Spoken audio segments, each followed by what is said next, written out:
Good enough. Well, Doug, can you answer why are we late to comply with the November date? Is that, are we unique in that, or is it pretty typical of the communities? That new permit came out, I think, 19, gave us a compliance schedule for disinfection. That was supposed to be done by November of 21. Another compliance schedule for nutrient reduction that's supposed to be done at the end of 23. That November disinfection deadline was missed. It probably should have had an extension filed so we could extend it down the road, but yeah, for whatever reason it was missed. Yeah, so that's why I put it in there. Testing only happens during a portion of the year. March 15 till November 15, recreational time of the river. So that's why come March, when the testing starts again, I mean, we may start getting letters from the DNR saying, Well, we'll have to tell them we're in violation every month, and they'll say, yeah, send a letter back to us. But as long as they know we are putting concrete plans together and going to do it, they won't be too hard on us. Hopefully. Yeah. That's the idea. And I just wanted to touch on something else. I think, so I know some of you are aware, the EPA was here to do a full inspection of our facility back in November. Yes. We did receive, on January 25th, we did receive the letter and just kind of the initial report from that inspection. Not terrible. I mean, EPA will go through the findings and do a more thorough analysis and breakdown of what that inspector found here. But they do lay out some things at the end that we need to be aware of and need to address as soon as I find it. So I just wanted to state those so everybody's aware of them. Continue to work with the DNR, develop and implement a plan to deal with our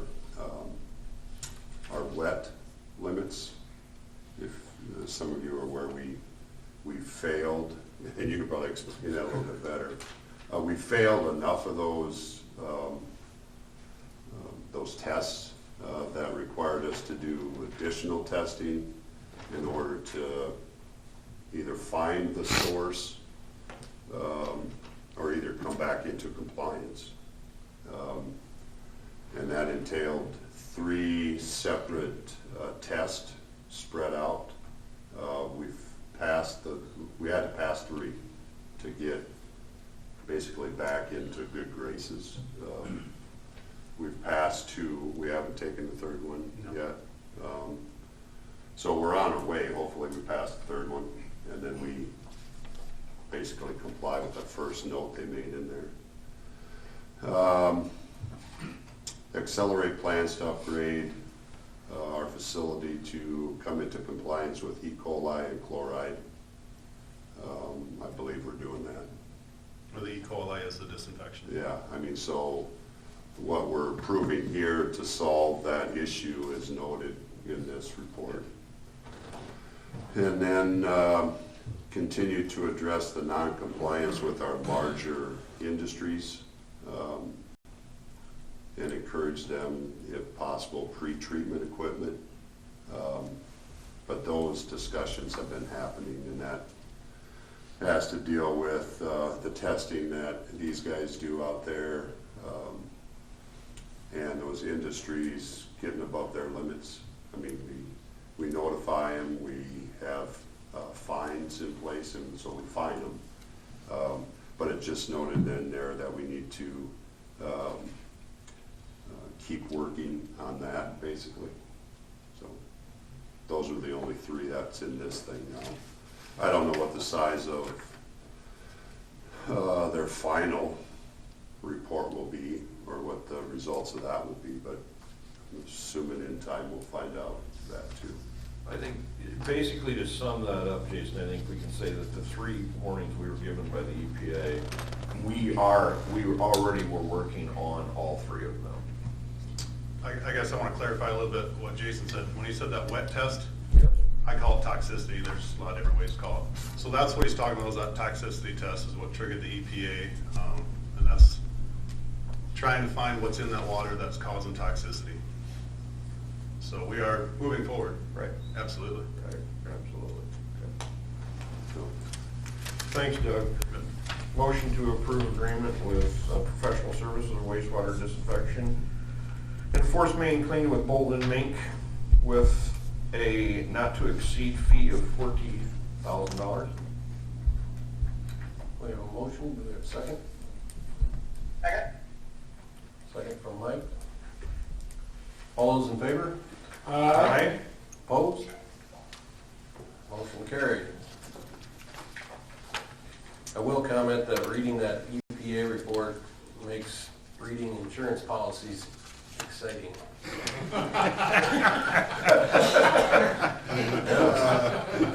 Pretty boring. It's got a lot of stuff. Got a lot of stuff. Next, we'll move on to the partial approval of public improvements, Dogwood, 3rd edition. And I did get a chance to ride around with Mr. Schuster, who is here to comment as well, but very impressive addition and well thought out and planned. You should be commended for your development hat that you now wear. Did he have a successful sale when he took you out there? No. No, not a buyer. Just comment a little bit, Jason, I just went up there, and Mid-America is just starting to put in, they're just finishing up all the underground electrical and everything like that. They still gotta do the gas. And I know your concern was street lights before you opened it up and everything and stuff, and that's entirely up to you. Just seeing what they had gotten done, I gotta give John a call from Mid-America and see what the plan is for street lights. But they're gonna need to thaw some ground up before they sink some poles. So I don't know what the time frame is going to be for them and stuff. So, but my concern is just trying to get it accepted to the city so we can start the warranty process on the concrete, sanitary, water, and yep, sewer. So, but that's the concern of trying to get it done. And you know, you got to decide when you want to take the barricades down. The barricades are from RP contractors, and whenever you're ready to open it up to the public, you know, we'll do that and stuff. So that's kind of up to whatever you want to do. And then I guess we got to put stop signs up there too, unless that's on the next. So Yeah. just, I know I took most of the council members up there. Just if any questions or anything like that, just kind of want to roll the process along here. Yeah, I included that in my comments there, that I didn't, although we're accepting the utilities portion of it, and what's included in here is the results of that walkthrough I reference here, and the punch list that was generated. What is crossed off and highlighted are things that they've gotten done since that walkthrough. Some of these other things they're not going to do until it warms up a little bit. But I put that in there for your reference. I believe all departments were there when we walked through it, so they're fully aware. I did put in there, I mean, and that's just my thinking. There are barricades up there. Just my concern with opening it up to public travel on those streets. There probably should be some lighting out there, so that's why I put in there. I would prefer to keep it closed until the streetlights are there. But hopefully they get it soon, I guess. But Yeah, again, I just came from there about 20 minutes ago, and I had to get a hold of John on that stuff. But now they got the electricity, they can do thaw the ground out to be able to sink the poles, and I think they got like 4 light. They have the light poles in-house, so they just need to be able to drill them and light them up. So, unless we, I don't think you want to partially open it, if we keep the thing blocked on K-49 to where there's no access there and people can drive around during the daytime and stuff, that's, again, it's up to you, so. Yeah, I'd like to hear what John's time Timeframe is? table is, yeah. Okay. Who we got? John Roos with Mid-America.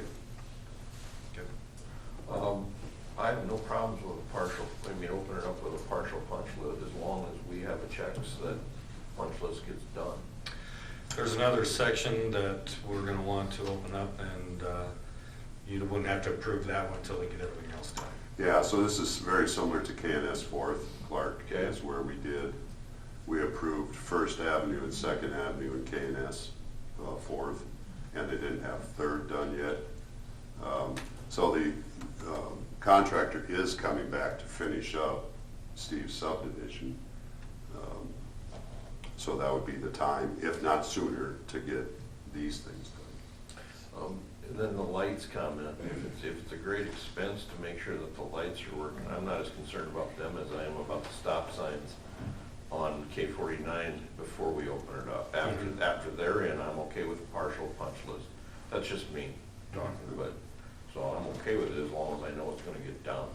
Yeah, it definitely will get done, because we got 40 lots that we're gonna open up right away, and then we still have to pour concrete for the 18 lots that are up on top of the hill, and the 3 cul-de-sacs.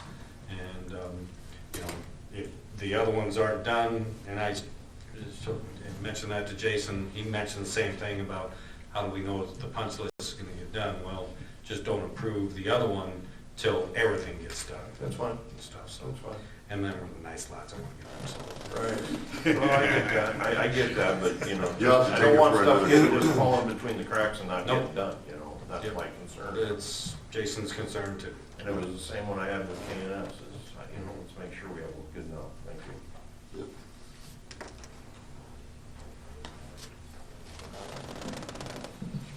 That's all I. Good. Any further discussion? I make a motion to accept the public improvements on 4th Avenue Southeast, Ridgewood Drive Southeast, and 22nd Street Southeast in the Dogwood 3rd Edition. Second. Motion and a second. All those in favor, say aye. Aye. Opposed? Motion carried. Next, similar discussion, we've got a action item on stop signs in the Dogwood edition. The construction and anticipated partial acceptance of improvements within Dogwood 3rd edition requires we look at possible traffic control at intersections. The Public Safety Committee met on January 25, 2022 to discuss. Attached is a map of the subdivision, and we are recommending that we're installing a stop sign on 22nd Street Southeast and the intersection with 7th Avenue Southeast, which is K-49. We'll look at additional signage as needed, and we discussed in the committee meeting that as these lots fill up and as traffic increases, then we'll look at needs for future signage. So, Motion to adopt resolution number 22-5, adding a stop sign on 22nd Street Southeast at the intersection with 7th Avenue Southeast. Second. got a motion and a second. All those in favor say aye. This is a roll call. Oh, roll call. Oh. Roll call. Dan. Goodchild. Yes. Donlin. Yes. Wick. Yes. Sturgeon. Yes. Bruns. Yes. Just since we're out there right now, we haven't forgotten about speed limits on K-49, right? Those are done. Those Sorry, signs are done. But we had talked about those solar, Yeah, that's in, I believe they're in Scott's budget. oh, are they? Yeah. They're coming up, I apologize, and it's not good enough, thank you. I just didn't want that to get dropped. Unless you take them out. It's not personal though. It's not personal, it's not personal, I do. Thanks for the shatter out there. I know the speed limit's adjusted because I already got a complaint that it's too slow. So, Oh, really? From my wife? So, She's- no. You know how long I live with 75, slowing 75 down at home? So somewhere between 45 and 55, we got zero. All right, we put it at 50? So, okay, next is the library IT service contract. So, I do see the librarian here, so she can come up. But we have a 3-year service contract with Premier Network Solutions to provide IT services for the library. Premier currently provides IT services to the library through a yearly contract. The library contract is separate from the rest of the city's IT contract. A couple of years ago, the contracts were separated out so that the library could apply for a special E-rate program available only to libraries through the Federal Communications Commission. The program provides for discounts ranging from 20 to 90% for fiscal year 2022. The discount resulted in a $4,600 savings. These savings would not be available to the library's contract if it was not separated from the rest of the city's contract. By doing a 3-year service contract with Premier, the library can apply for 3 years of E-rate discounts and not have to resubmit for the discounts annually. So the annual costs of the E-rate discounts are shown below. For 2023, it's $6,000, 2024, $6,300, and for 2025, $6,600.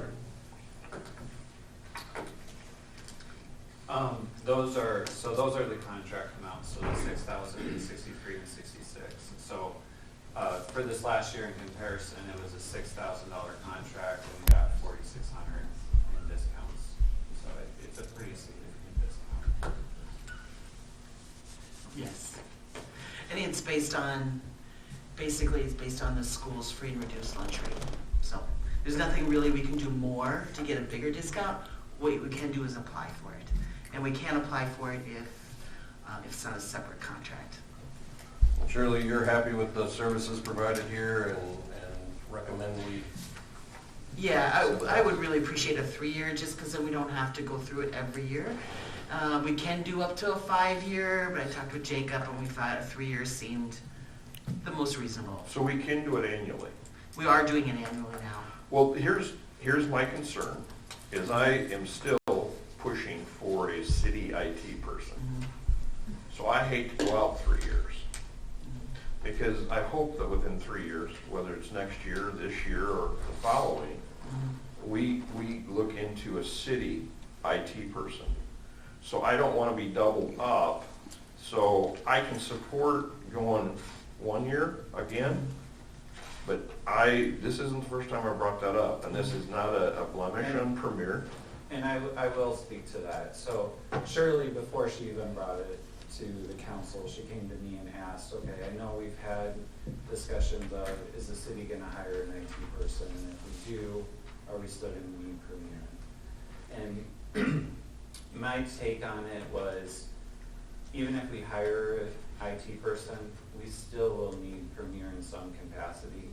I've always said To that. handle firewalls or Absolutely. some other things. And so I think for this, because our discounts are so high, I don't think it hurts to go ahead and do a 3-year contract, because even if we hire an IT person, say in 2 years, they're still gonna be doing stuff at the library. The other thing, Clark, is that the city has a mirror agreement for everything else outside of the library, and that's on a 1-year Correct. term. And so maybe if you'd want to keep that on a 1-year term, but give this the 3-year term. Because I was involved in these discussions as well. My opinion to Shirley was her board of trustees has the power to do this without your approval under the code, but because it's a multi-year agreement, I thought the best practice would be to bring it in front of you. Okay, and that's good I appreciate that input. I want to be very clear, even if we hire an IT person, this isn't about getting rid of Premier. This is not about that's not in the works. It's about having our own on-hand, on-site person that Scott can call, Shirley can call up, you can call up and say, hey, come over here, I got this issue. And I always compare to the county. County's got 2, and we're probably as big as they are, and I'm thinking we don't even have one. So that's where that comment comes from. It's not about getting rid of Premier at all. Okay, but if you guys are good with it, then I'm okay with it. I am. Okay. Motion to authorize a 3-year contract, service contract with Premier Network Solutions to provide IT services to the library. Can I ask some second, before you vote on it, can I ask another question? Sure. So what does that give you? What does it give you that you don't have? I mean, you call them and say, one of my computers is down, they run over and they take care of it or whatever? Yeah, they also troubleshoot, well, of course, the firewall. They also do our, we do some filtering. To apply for, to be part of the E-rate program, you have to do some filtering, so they apply that filtering on the firewall level. They do installation of a new CPU. Something's not printing to a receipt printer. They can give us some ideas over the phone, but generally they swing down when they're in town. Okay. I think it's mostly the same services we have underneath our other general contract with the city. It's just that, It has to be separate.